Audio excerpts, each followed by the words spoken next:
আমি এক সৌদি আরব প্রবাসীর বাম পাজরের অর্ধাঙ্গিনী, আর তুমি?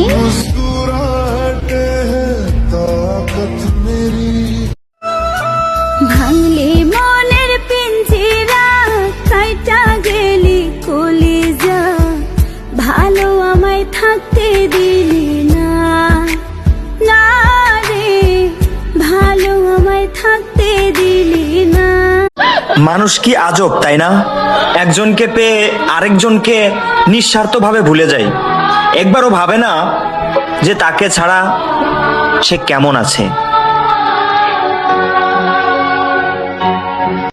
এত সাদের ভালোবাসা কেমনে বুইলা গেলে, আমার চেয়ে আপন সুখী কারে বল না পেলে।